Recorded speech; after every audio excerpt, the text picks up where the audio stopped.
अऊज़ुबिल्लाहिमिनश्शैतानिर्रजीम बिस्मिल्लाहिर्रहमानिर्रहीम। मेहताब हैदर एक नए एपिसोड के साथ आपकी खिदमत में हाजिर है। आपसे लास्ट टाइम जो वीलॉग मैंने किया था उसमें कैबिनेट की रीशफल के बारे में मैंने बात की थी। उस रीशफल में जहाँ पे मैंने शेख रशीद साहब का जिक्र किया था, वहाँ पे एक और इम्पॉर्टेंट डेवलपमेंट हुई। वो इम्पॉर्टेंट डेवलपमेंट ये है कि जब नोटिफिकेशन हुआ तो minister for finance doctor Abdul Hafeez Sheikh साहब को, जो कि आपको पता है इसका एक बैकग्राउंड है, उससे पहले आपको याद होगा कि जब हमाद अदर साहब को minister of state for revenues बनाया गया था तो चंद दिनों के बाद वो notification prime minister Imran Khan साहब को वापस लेना पड़ा था, चूँकि उस टाइम डॉक्टर अब्दुल हफीज़ शेख साहब ने इस पर सख्त एहतजाज किया था और उन्होंने कहा था कि पहले ही इकनॉमिक अफेयर्स डिवीज़न और स्टैटिस्टिक्स डिवीज़न, चूँकि स्टैटिस्टिक्स को प्लानिंग कमीशन को दे दिया गया है और इकनॉमिक अफेयर्स डिवीज़न के एक अलहदा मिनिस्टर है खुसरो बख्तियार साहब, तो उनकी पावर्स को कम कर दिया गया है। उसके बाद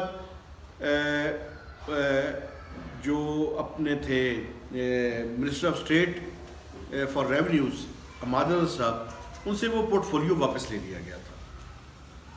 उसके बाद आपको याद होगा कि एक कोशिश हुई थी कि हारून अख्तर साहब को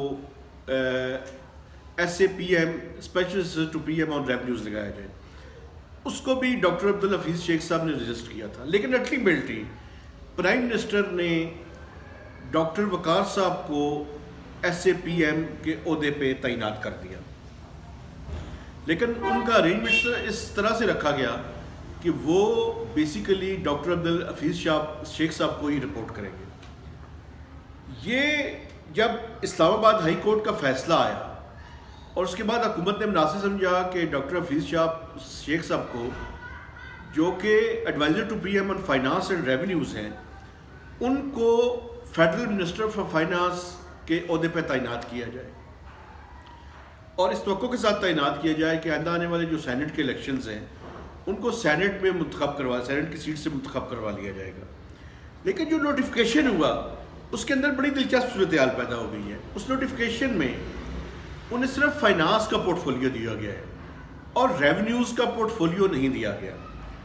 अब जो चंद लोग जो उनके करीबी लोग हैं या कुछ जर्नलिस्ट भी ये कह रहे हैं कि शायद ये गलती की वजह से हुआ है, लेकिन मैं आपको ये बता दूं और इसी वजह से मैं वीलॉग कर रहा हूँ कि प्राइम मिनिस्टर सेक्रेटेरिएट के जो आला तरीन ओहदेदार हैं वो इस बात को कंफर्म कर रहे हैं कि कैबिनेट डिवीज़न को किसी गलती के बगैर सिर्फ फाइनेंस का पोर्टफोलियो कन्वे किया गया और इस नोटिफिकेशन के अंदर कोई गलती नहीं है।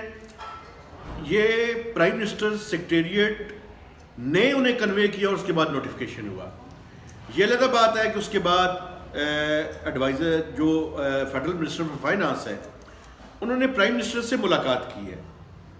अब देखना ये है कि क्या इस नोटिफिकेशन को रिवाइज़ किया जाता है, क्योंकि अगर ये नोटिफिकेशन रिवाइज़ नहीं होता तो इसका बड़ा वाज़े मतलब है।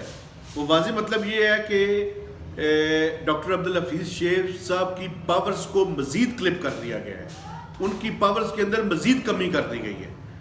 तो आइंदा आने वाले चंद दिन बड़े इंपॉर्टेंट हैं और देखना ये है कि क्या डॉक्टर अब्दुल हफीज़ शेख साहब अपनी रेवेन्यूज़ वाला पोर्टफोलियो वापस लेने में कामयाब होते हैं या वो प्रेफर करते हैं कि वो कैबिनेट को छोड़ के चले जाएं। आइंदा आने वाले चंद दिनों में इस चीज़ का फैसला हो जाएगा, लेकिन अभी प्राइम मिनिस्टर ने रिपोर्टेडली उन्हें ये कहा है कि हम इसके बारे में कंसिडर करके आइंदा 1 से 2 दिन में इसके बारे में कोई हतमी फैसला कर लेंगे। नेक्स्ट वीलॉग तक मेहताब हैदर को इजाज़त दीजिए। खुदा हाफिज़।